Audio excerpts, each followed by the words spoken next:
앞뒤 옆에 있는 분들과 한번 인사할까요? 잘 오셨습니다. 온라인으로 예배하는 분들도 환영합니다. 바울은 에베소의 교회들을 위해 오늘 말씀을 보니까 다시 기도합니다. 물론 편지였지만 순간적인 감동을 주신 듯합니다. 편지에 할 말이 얼마나 많았겠습니까? 소개도 하고 인사도 하고 전달해야 될 말씀도 있고 지나치고 보니까 본인 간증도 포함되는데 중간중간 편지를 쓰다가 기도가 있단 말입니다. 이거는 사실 맞지 않아요.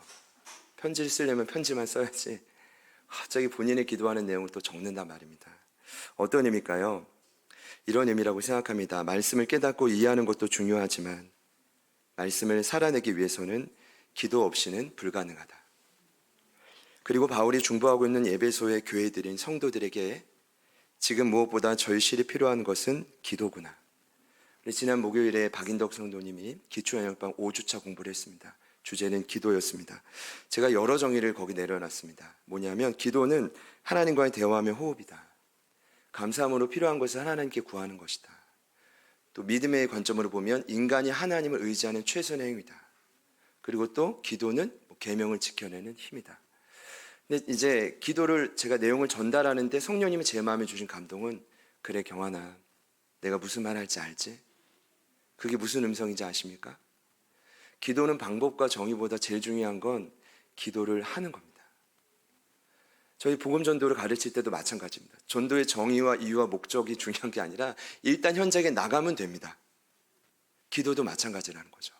그러니까 아마도 오늘 바울 사도가 그런 마음이 아니었을까. 편지를 쓰다가 이거 기도하지 않으면 이 편지는 아무런 의미가 없겠구나. 그런 절박한 심령으로 무릎을 꿇었던 거죠. 사실은 오늘 에베소서에 보면 처음 기도는 아닙니다. 이미 1장에 처음 기도가 나왔죠. 그 기도 제목은 에베소의 교회인 성도들이 부르심의 자리에서 소망을 찾고 그리고 교회의 몸임을 잊지 않는 삶입니다. 1장 18절과 19절입니다. 너의 마음의 눈을 밝히사 그의 부르심의 소망이 무엇이며 성도 안에서 그 기업의 영광이 풍성함이 무엇이며 그의 힘의 위력으로 역사하심을 따라 믿는 우리에게 베푸신 능력의 지극히 크심이 어떠한 것을 너희로 알게 하시기를 구하노라, 기도하노라. 이게 첫 번째였습니다. 교회인 성도들이 이런 기도 제목이었죠. 세상으로 보내신 그 부르심의 자리에서 삶의 기대인 소망을 회복시켜 주십시오. 그리고 그들이 흩어져 있지만 예수를 머리로 한 지체임을 잊지 않도록 도와주십시오. 이게 에베소 교회를 위한 바울 사도의 첫 번째 기도였습니다. 그리고 오늘은 두 번째 기도가 나옵니다. 14절과 15절 말씀 우리 같이 한번 읽어보겠습니다. 시작. 이러므로 내가 하늘과 땅에 있는 각 족속에게 이름을 주신 아버지 앞에 무릎을 꿇고 비노니. 자, 무릎을 꿇고 기도하죠. 자, 무엇을 위해 기도할까요? 미리 말씀드리면 전 이게 제일 궁금했거든요. 기도 제목이 뭘까? 첫 번째는 그거였는데 두 번째는 뭘까? 미리 말씀드리면 복음을 위한 일꾼을 세우는 것입니다. 우리 지난주 암송 구절이었죠. 7절입니다. 이 복음을 위하여 그의 능력이 역사하시는 대로 내게 주신 하나님의 은혜의 선물을 따라 내가 같이 합시다. 일꾼이 되었노라. 그 지난주 말씀의 핵심을 기억하십니까? 바울이 감옥이라는 그 환경에서도 하나님을 찬양할 수 있었던 이유는 무엇이었죠? 은혜의 경륜이 계시로 자기에 깨달아진 겁니다. 여러분, 경륜이 뭐였습니까? 오이코도미아라는 단어는 하나님이 이 땅을 다스리고 관리하는 촘촘하고 세밀한 계획입니다. 근데 그 경륜의 핵심이 무엇이었습니까?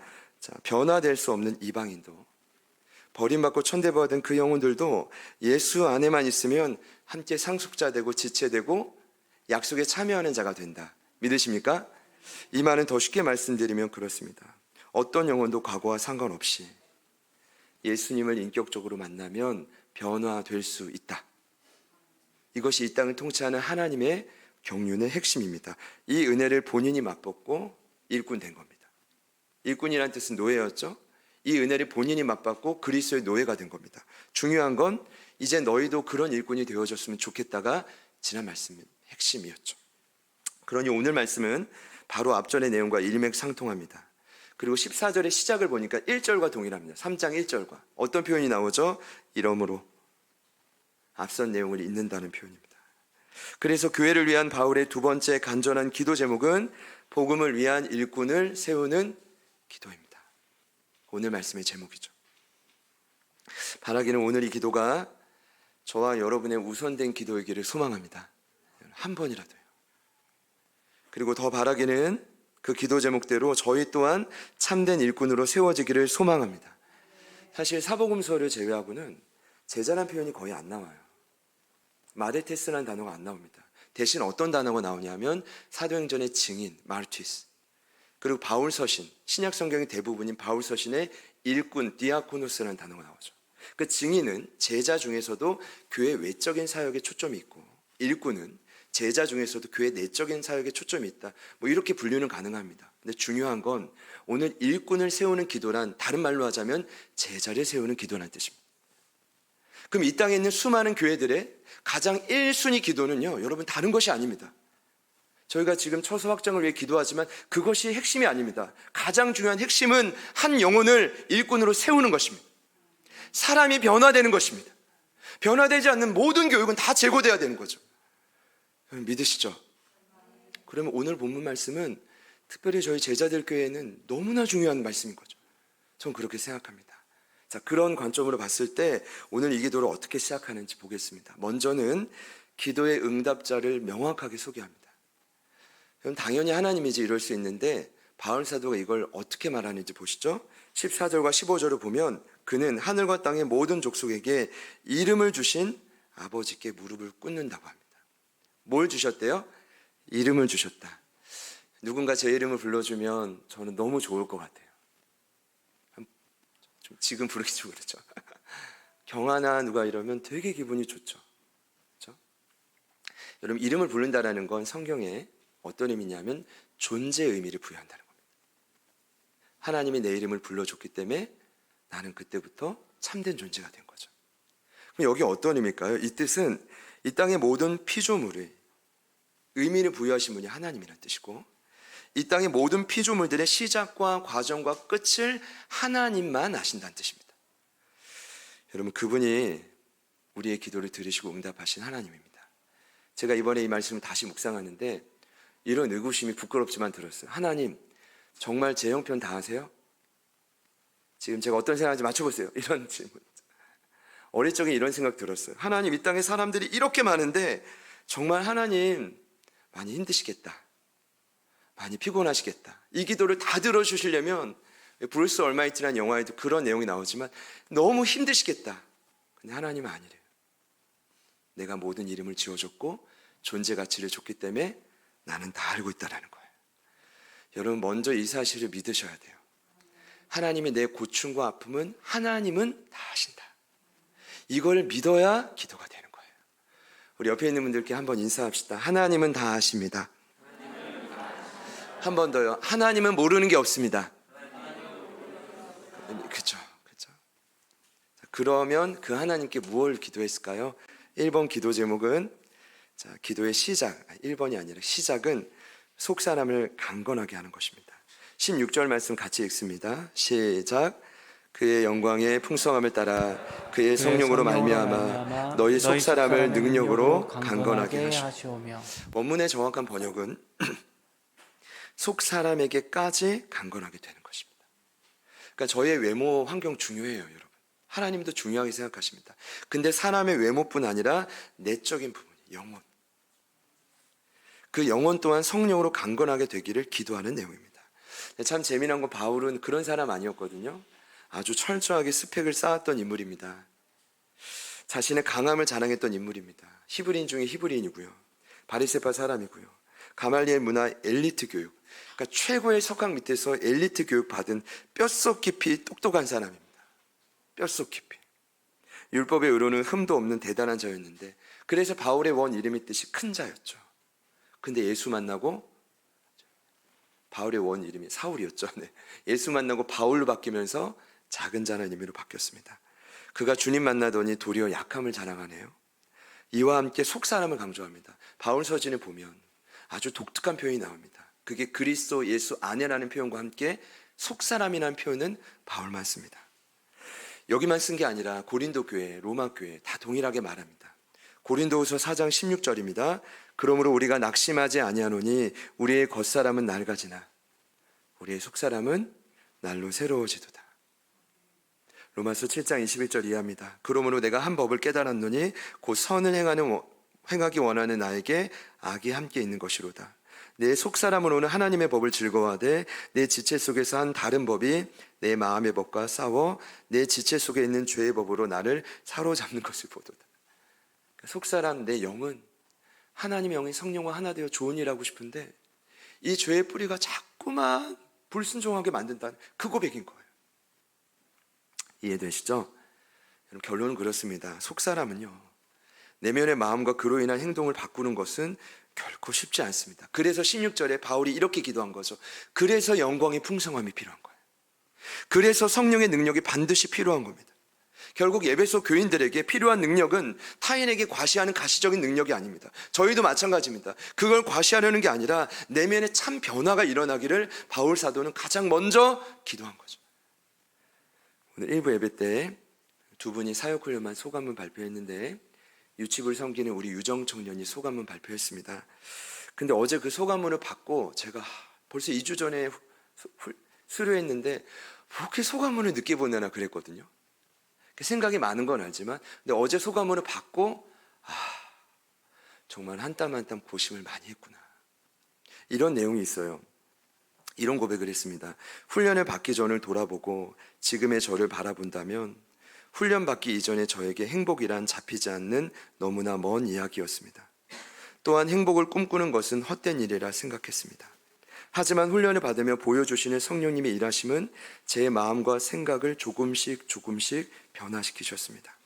주를 경외하여 아는 자가 되게 하셨고 헛된 소망을 버리고 새 소망을 붙잡게 하셨습니다. 짧은 단락인데 이걸 한 문장으로 줄이면 뭘까요? 성령님이 내 속사람을 강건하게 해줬다. 그 말 아닙니까? 저 깜짝 놀랐어요. 유정 청년이 고백하잖아요. 성령님이 하셨다고. 물론 제가 했다고 말하고 싶죠. 훈련 올 때마다 막 세상의 짐은 다 지고 오는데 훈련 마치면 다 울고 회복되어 나가. 이거는 성령님이 하시는 일입니다.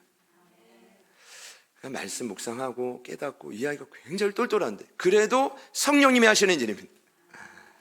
주여. 그래서 여러분 그런 깨달음을 주시는 거예요. 바울도 마찬가지죠. 우리의 속사람이 여러분 강건해지시기를 축복합니다.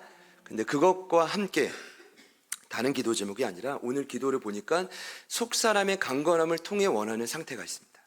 그게 바로 뭐냐 하면 그리스도께서 내 마음에 계신 것입니다. 17절 말씀 같이 읽습니다. 시작.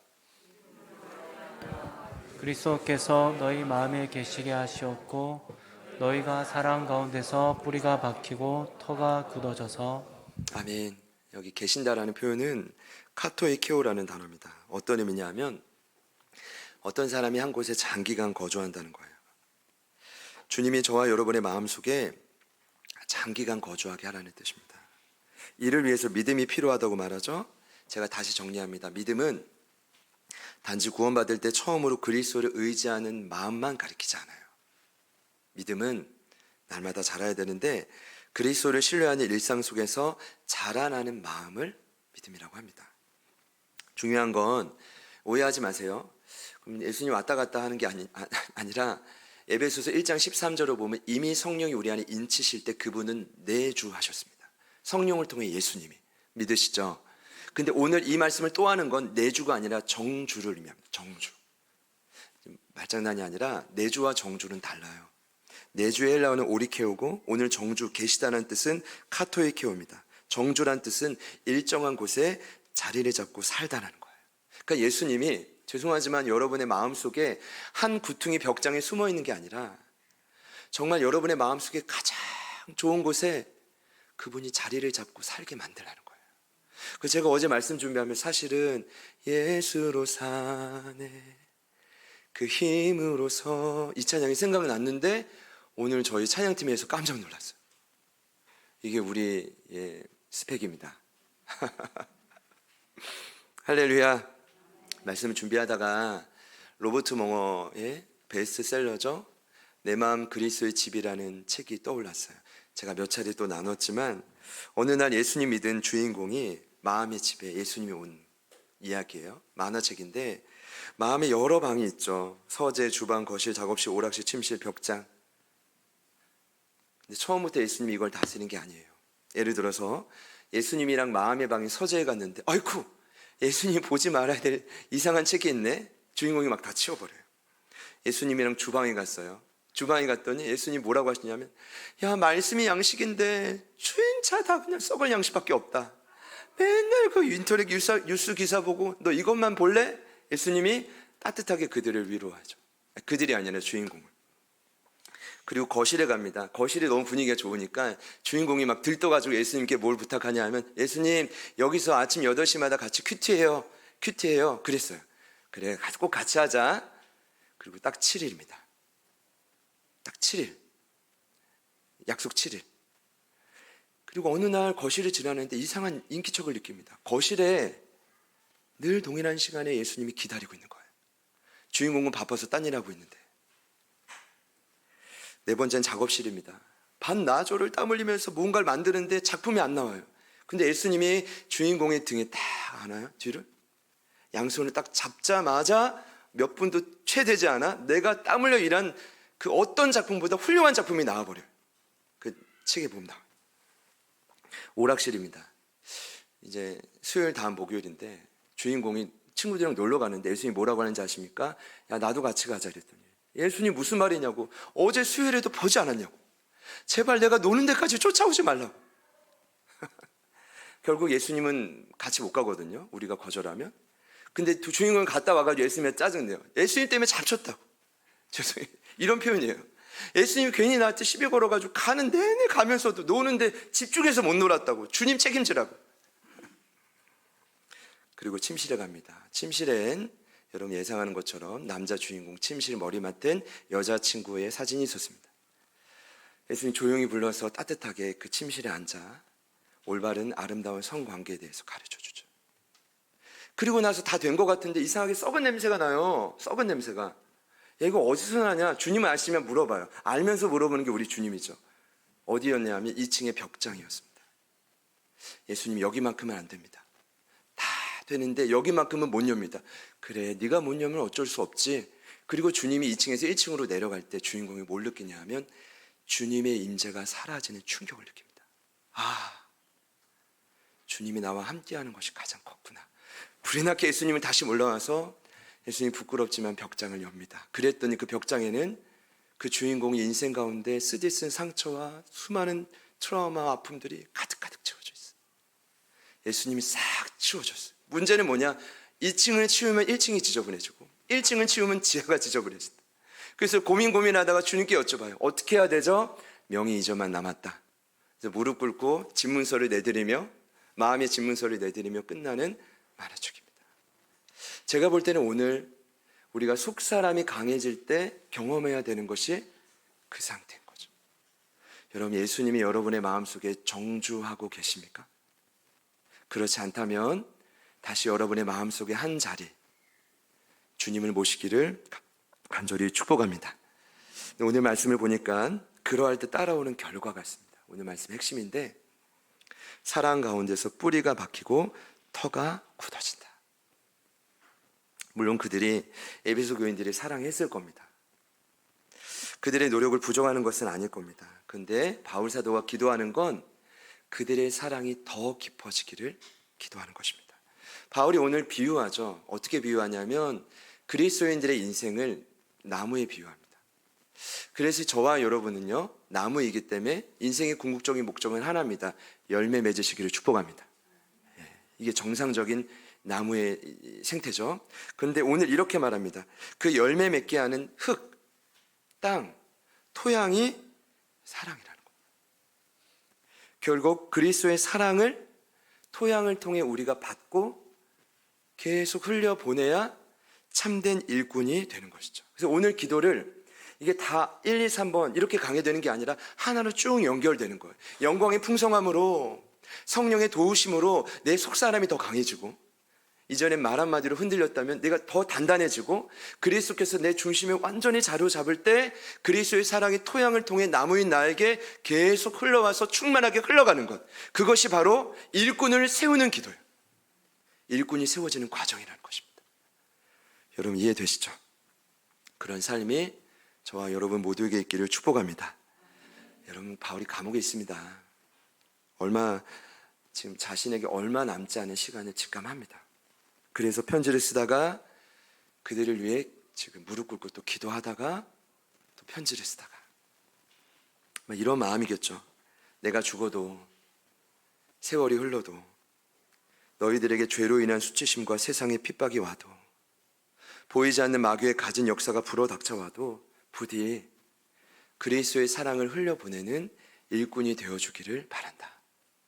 오늘 말씀의 결론이죠. 18절과 19절 말씀 같이 한번 마지막으로 읽겠습니다. 시작.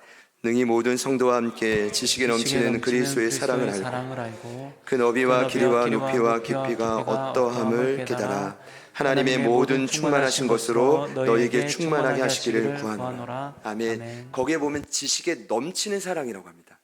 왜 지식 얘기하는지 아시죠? 예전에 한번 말씀드렸지만 크게 두 가지 의미일 거예요. 그노시스, 영지주의입니다. 영지주의. 그들이 강조했던 게 뭡니까? 지식입니다. 믿음으로 구원받는 게 아니라 특별한 지식이 더해져야 특별한 사람이다, 완전한 사람이라고 말하죠. 그러면 믿음으로만 구원받는 사람은 어떻게 치부하는지 아십니까? 너희는 보통 사람, 평범한 사람, 초라한 존재로 전락시키는 거예요. 그러니까 보여주라는 거예요. 그 지식보다 사랑이, 말씀의 수많은 지식보다 사랑이 더 중요하다는 걸 보여주라는 거예요. 삶을 통해서. 그걸 지금 강조하고 있는 거죠. 이해되시죠? 저는 믿습니다. 아무리 말씀을 많이 알아도 그 사람을 통해 사랑의 열매가 없다면 가짜입니다. 근데 몰라도 사랑의 열매가 있다면 일꾼인 거예요. 믿으시기를 바랍니다. 그리고 성도들에게도 또 말하는 거죠. 또 다른 의미로 보자면 성경에 대한 지식이 너희들이 많아도 그리스도의 사랑을 인격적으로 체험하지 못하면 안 된다는 거예요. 그래서 그들에게 따뜻하게 격려하고 축복하고 있는 거죠. 제가 오늘 말씀을 정리하면서 그런 생각이 들었어요. 사랑하기도 바쁜데 왜 이리 다투고 갈등할까? 죄송해요. 사랑할 수 없는 이유가 많을 텐데, 왜냐하면 지식만 많아지면요, 연륜만 많아지면요, 정적으로 판단할 가능성이 큽니다. 사랑이 많아지면 바뀌어져요. 여러분 얼마 남지 않은 시간 마음껏 사랑하시기를 축복합니다. 그래서 당시 모든 상황을 포괄해서 그가 교회를 향해 선포하는 거죠. 궁극적으로 그 사랑을 더 깊이, 더 인격적으로 누리기를 바란다. 그래서 이렇게 표현합니다. 사랑의 너비, 길이, 높이, 길이가 어떠함을 깨달을 때가 왔다. 지금 그 마음을 본인이 느끼고 있고 축복해주고 싶어서 기도하고 있는 거죠. 저희가 그 사랑을 망각할 때가 있다, 이렇게 보통 말하는데 제가 볼 땐 아니에요. 여러분 정말 주님의 사랑의 너비와 길이와 높이와 깊이가 어떠함을 경험해 보신 적이 있습니까? 너비가 뭘까요? 아마 저는 포용력이라고 생각합니다. 그 기준으로 보자면 저는 경험 못한 사람인 것 같아요. 길이는 뭘까요? 지속성일 것 같아요. 저는 아닌 것 같아요. 높이는 뭘까요? 초월성을 의미하지 않을까요? 깊이는 뭘까요? 그분의 목숨 바친 희생이 아닐까요? 이번에 안 왔는데 세상에서 가장 깊은 바다가 비타이즈 해연이라고 합니다. 11,000m. 약 에베레스트 산이 약 8,900m입니다. 그러니까 에베레스트보다 더 깊은 바다보다 더 깊은 사랑이 우리 주님 사랑인 거예요. 간단한 예로 보자면 여러분 그 깊이 있는 사랑을 누릴 수 있는 우리가 되기를 소망합니다. 이것은 바울 사도가 오늘 에베소 교회에만 말한 것은 아닙니다. 고린도 교회를 향해서도 말했죠. 여러분 고린도 교회를 향해서도 가장 필요한 게 무엇인지 알려줬어요. 많은 분들이 고린도 교회를 무시하는데, 왜냐하면 당파 때문에, 분열 때문에, 수많은 문제 때문에. 근데 고린도 교회는 그렇게 약한 교회가 아니었어요. 그 교회 안에는 정말 많은 은사가 나타났어요. 지혜의 말씀, 지식의 말씀, 병 고치는 은사, 능력 행함, 애언함, 각종 방언 통역, 영들 분별한, 그 외에도 서로 돕는 봉사, 다스리는 것, 모든 은사들이 충만하게 나타난 교회가 고린도 교회였어요. 근데 하나가 없어가지고 교회가 분열되는 거예요. 그게 뭔지 아세요? 가장 큰 은사인 사랑이에요. 사실 이 말씀이 제가 개척 3년 전 때 저에게 주신 레마의 말씀이었어요. 송구 영신 예배를 드릴 때 그때 주님이 저에게 그랬어요. 경환아, 내가 너에게 원하는 건 사랑이다. 훈련도 하고 말씀도 가르치고 전도도 해야 될 게 많은데 주님이 저에게 분명히 말씀하셨어요. 내가 지금 너에게 원하는 건 성도들을 사랑하는 것. 그게 없더라고요. 그래서 그때가 가장 힘들었던 것 같아요. 고린도전서 12장 31절이었습니다. 너희는 더욱 큰 은사를 사모하라. 내가 또한 가장 좋은 길을 너희에게 보이리라. 그럼 가장 좋은 길이 뭐예요? 사랑입니다. 사랑장이 나오죠. 교회는 이처럼 사랑으로 충만해져야 합니다. 그럼 사랑으로 충만한 일꾼들이 세워집니다. 그렇다면 교회는 어떤 시련과 역경도 버틸 수 있습니다. 승리할 수 있습니다. 여러분에게 선포합니다. 여러분이 속한 각각의 가정은 교회의 가장 작은 단위입니다. 부부간에, 부모간에, 자식간에 어떤 위험이 있어도 사랑이 있으면 회복될 수 있습니다. 여러분의 가정 안에 그런 사랑이 충만해지시기를 축복합니다. 아멘. 11월 달은 그 어느 때보다 이 사랑의 증가를 드러내는 달일 것 같아서 기대가 됩니다.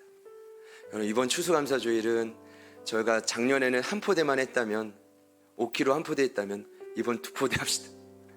힘든 건 알지만 제가 지난주에도 김장 배달 금요일에 하는데 정말 도울 분들이 이쪽에 너무 많더라고요. 너무 많아요. 27일에 우리 영산아트 올라서 좋은 연주회 듣는 것도 중요하지만 한 번도 만나본 적은 없지만 10대 중에 취약계층 아이들에게 속옷 지어서 이걸 힘다해 도와봅시다. 28일에 사랑 나눔 콘서트도 우리가 북녘 땅에 가본 적은 없지만, 아프리카 땅을 밟아본 적은 없지만 그들을 위해서 물론 여러 제약들이 있죠. 식사도 해야 되고 그 시간까지 기다려야 되고, 물론 강요는 아닙니다만 제가 볼 때는 사랑 한 가지만 생각한다면 저 확신하건대 사랑하는 분들에게 은혜가 넘쳐날 것입니다. 이건 제 약속이 아니라 오늘 20절에서 사도 바울이 분명히 약속하고 있습니다. 우리 가운데서 역사하시는 능력대로 구하거나 생각하는 모든 것에 더 넘치도록 능히 하실 일, 더 넘치도록 능히 하신다는 겁니다. 누구에게요? 사랑을 누리고 흘려보내는 자에게.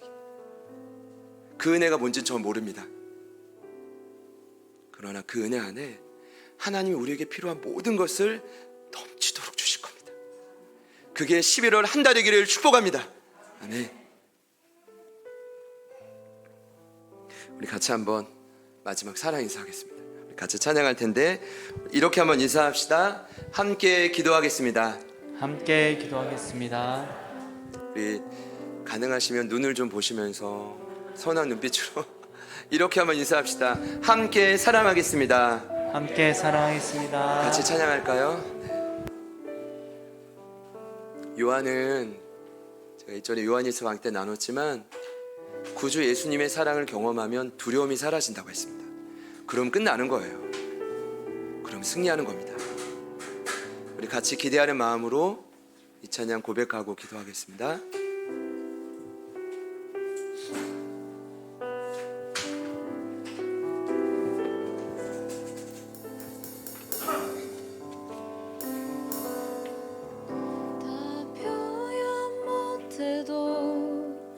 나 표현하리라. 다 고백 못해도 나 고백하리라.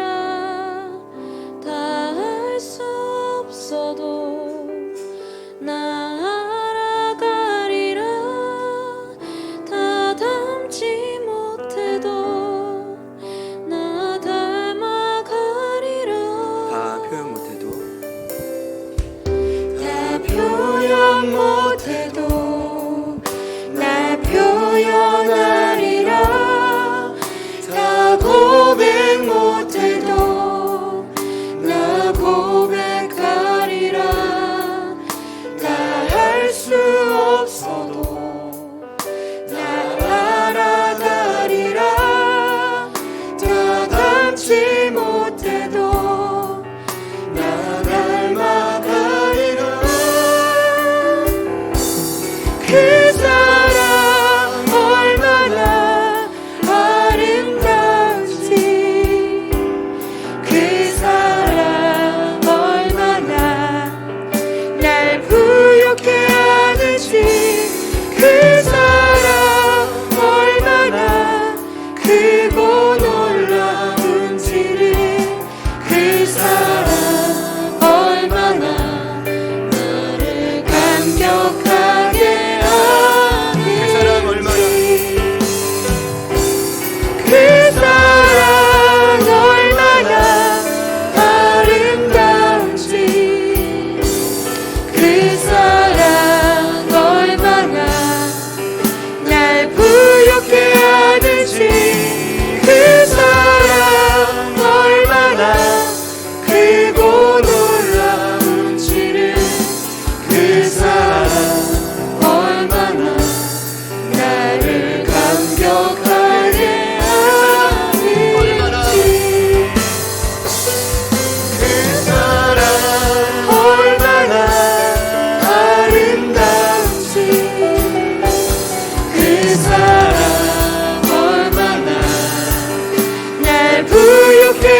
수 없는 그 사랑, 우리를 여전히 포용하고 지속적인 그 사랑으로 우리의 아프고 상한 심령을 가득 메워주십시오.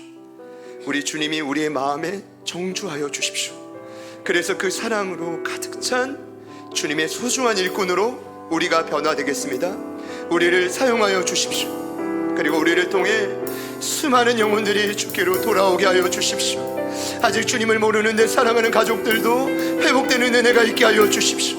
우리 결단하는 마음으로 같이 한번 기도하십니다. 주님,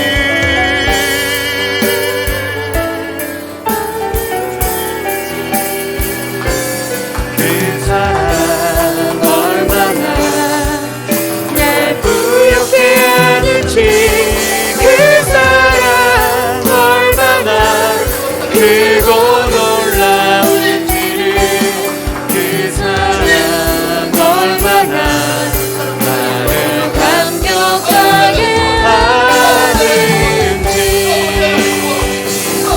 그 사랑 얼마나 아름다운지 그 사랑 얼마나 날 부욕해 하는지 그 사랑 얼마나 크고 놀라운지를 그 사랑 얼마나 나를 감격하게 하는지 그 사랑 얼마나 아름다운지 그 사랑 얼마나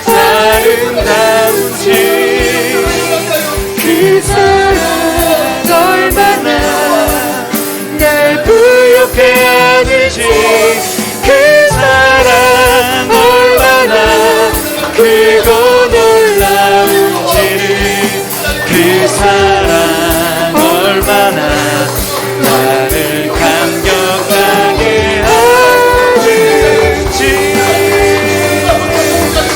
그 사랑 얼마나 아름다운지 그 사랑 얼마나 날 부욕해 하는지 그 사랑 얼마나 크고 놀라운지 그 사랑 얼마나 나를 감격하게 하는지 그 사랑 얼마나 아름다운지 그 사랑 얼마나 날 부욕해 하는지 그 사랑 얼마나 크고 놀라운지를 그 사랑 얼마나 나를 감격하게 하는지 그 사랑 얼마나, 그 사랑 얼마나 아름다운지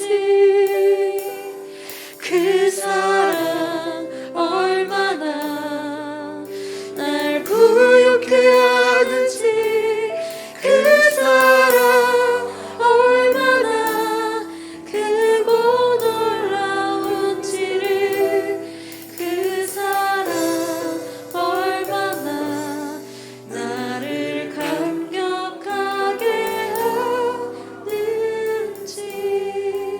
바울이 감옥에서 느끼고 체험한 깊이 있는 그 사랑, 초대교회가 수많은 아픔과 핍박을 이겨난 그 그리스도의 사랑, 오늘 예배, 오늘 2부 예배에 참여하는 모든 가족들 위해 그 사랑으로 덧임게 하여 주십시오. 아멘. 그 사랑을 힘입어 세상 가운데 다시 한번 나아가게 하여 주십시오. 우리의 삶의 터전에 조금이라도 막혀있던 그 사람에 막힌 담이 있다면 예수의 이름으로 그 모든 막힌 담이 무너지게 하여 주시고, 예수와 둘로 떨어진 우리가 하나 되어서 온전히 그 사랑을 누리고 전하는 통로가 되게 하여 주시옵소서. 우리는 기도하고 있습니다. 작지만 우리의 작은 몸집이십니다. 우리 주변의 수많은 장교월 가족들, 또 주님께로 돌아와야 될 수많은 영혼들을 함께 예배할 수 있는 작은 초소를 주님 허락하여 주시되, 무엇보다 그 한 영혼 한 영혼이 마음으로 품고 있는 그 한 영혼 한 영혼이 주님께로 돌아와 속사람이 강건해지는 은혜가 있게 하여 주시옵소서. 아멘. 그리스도를 마음의 정주 삼는 역사가 일어나게 하여 주시옵소서. 아멘. 특별히 격리 중에 계신 우리 상민 성도님과 경희 집사님, 사랑하는 두 딸 한이와 은지 가운데 은혜를 더하시고 우리 근호 집사님에게 놀라운 회복의 은혜를 더하여 주시옵소서. 우리가 품고 있는 수많은 영혼들, 특별히 육체의 질병으로 고통 중에 있는 많은 영혼들 가운데 주님 날마다 은혜와 능력을 더하여 주시옵소서. 아멘. 이제는 우리 구주 예수 그리스도의 은혜와 하나님 아버지의 변함없는 신실하신 사랑하심과 성령님의 내주 충만 교통 위로하심의 역사가 이제는 더 깊은 사랑으로 이 땅을 넉넉히 이기며 살겠습니다. 다시 한번 그 사랑을 간구하며 예수님을 마음의 한 중앙에 모시는 오늘 이부 예배 참여하시는 소중한 가족분들 머리머리 위에, 그리고 함께 예배하는 우리 이혜숙 권사님 모든 삶의 터전 위에, 그리고 흩어져 있는 우리 사랑하는 모든 가족들 그 삶의 지경 위에, 그리고 저희들이 통해 살아나게 될 이 땅의 수많은 영혼들 그 모든 삶의 자리 위에 지금부터 영원토록 함께 하시기를 간절히 축원하옵나이다. 아멘.